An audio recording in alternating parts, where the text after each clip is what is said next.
Hello and welcome back. Now we're on the second F and we're looking at the FEASO process. And what that means is, well, a property flipper can't just go and buy a property without ensuring the numbers stack up for the deal to deliver profit. At the end of the day, this is a business. You're not doing it not to make money. So just be aware, as we said last time, finding the property and buying it right is where the money is made. And without being able to do a professional feasibility analysis on that property, you're not sure if you are buying right. And sadly, what happens is with people that don't do the proper analysis on the property to determine the numbers, they find out too late when they go and sell the property. So let's jump in and let's speak about the three parts of the FEASO portion of the property flipping process. And the first thing is the due diligence.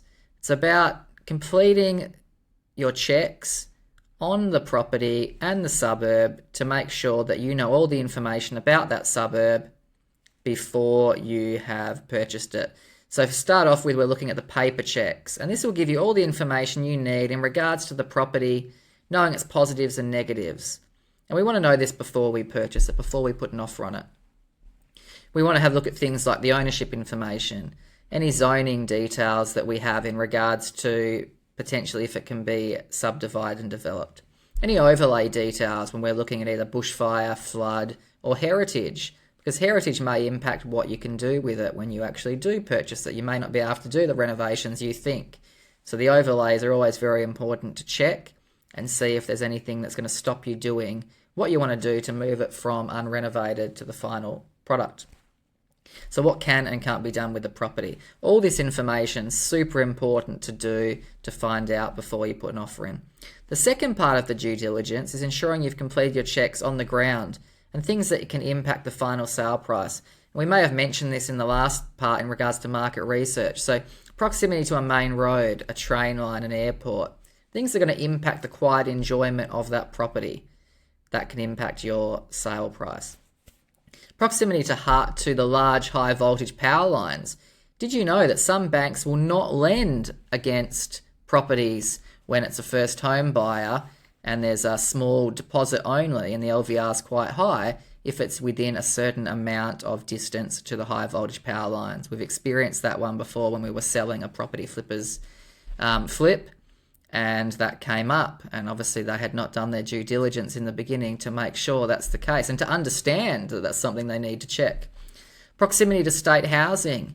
A lot of suburbs, there's state housing everywhere, so it's just considered that if you buy and live in that suburb, there is state housing. But in other suburbs where maybe it's not as frequent, is the state housing next door or to the back of your property. If you don't notice, someone else will notice, and it's going to impact your final sale price. So let's jump into the feasibility analysis. And to make sure we're acting professionally and not as an amateur, there's only one thing that matters. It's about, does the property deal have the numbers that stack up for profitable flipping? If they don't, there's no point. Move on to the next one. Just keep going, walk past it. But let's have a look at the 5 categories that you need to consider for the property that will be incurred with you doing this property flipping process. So these include, as you can see on the screen, the purchase costs. So any costs involved with purchasing the property, that will include stamp duty. The holding costs, so anything that you get impacted with by holding a property, like council rates, water rates, that kind of thing. Your renovation costs. We're looking at you completing the renovation and what costs are going to be there when you break down all the trades you're going to need. Your finance costs. This is looking at how are you buying it. If you're buying it with a bank loan, well, you may have an interest rate of 5 to 6% at this point in time when we record this video. So those costs are going to go in there. And then your selling costs. You're going to need a real estate agent. You're going to need a staging company, pay for advertising, all that kind of thing in the selling costs. So we need to make sure we include all the numbers that you're going to be impacted by to have an accurate profit margin to decide if you're going to put an offer in or what the acceptable buy price for that property will be based off what you're wanting to do with it. Super important. The feasibility is going to make sure you either make money, or if you're not doing it right, you're not doing it accurately, you're making decisions on emotion and not logic, is going to make you lose money. So putting an offer in. Once a property flip has completed the other two steps, this will give them clarity in what price they can put an offer in at, what level they can put an offer in at. There's no point putting an offer in where you're going to make $10,000, because what happens if the market changes, the real estate agent's not correct with their valuation of the property, whatever it may be. We're wanting to have a 10% at minimum profit margin. Now, other things to consider with your offer are the terms and conditions. What would your offer look like for a property flip? Now, this may change depending on what state or territory you are in, but you could include any of these depending on your situation. Subject to finance, subject to building and pest inspection, subject to good working order of electrical, plumbing and gas, subject to a longer settlement. Maybe the owner wants to be able to stay there a little bit longer because they're finding something else. And subject to early access of the property. Can you get trades in earlier, whether it's just for measurements or whether it's for starting work? Now let's jump into the case study for this one. We are in Applecross in Perth in WA. Now this was a 3x2x2 penthouse, almost 200 square metres of internal space.